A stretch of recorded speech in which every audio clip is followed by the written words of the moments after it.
ঢাকা ১৮ সংসদীয় আসনে নাগরিক ঐক্যের সভাপতি মাহমুদুর রহমান মান্নার মনোনয়নপত্র বৈধ ঘোষণা করেছে নির্বাচন কমিশন।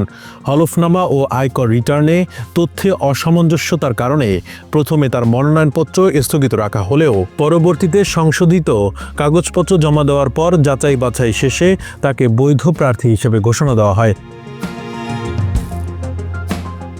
শনিবার সন্ধ্যায় বিষয়টি নিশ্চিত করেন ঢাকা ১৮ আসনের রিটার্নিং কর্মকর্তা শরফুদ্দিন আহমদ চৌধুরী। তিনি জানান, নির্ধারিত সময়ের মধ্যে প্রয়োজনীয় সংশোধনী সহ সঠিক নথিপত্র জমা দেওয়ায় ইসি সন্তুষ্ট হয়েছে।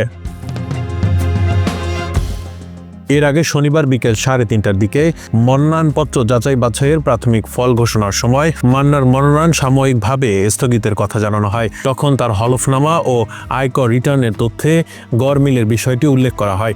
মান্নার প্রতিনিধিরা সংশোধনের জন্য সময় চাইলে রিটার্নিং কর্মকর্তা ১ ঘণ্টা সময় মঞ্জুর করেন। পরবর্তীতে নির্ধারিত সময়ের মধ্যে সংশোধিত কাগজপত্র জমা দেওয়া হলে যাচাই বাছাই শেষে তার মনোনয়নপত্র বৈধ ঘোষণা করা হয়।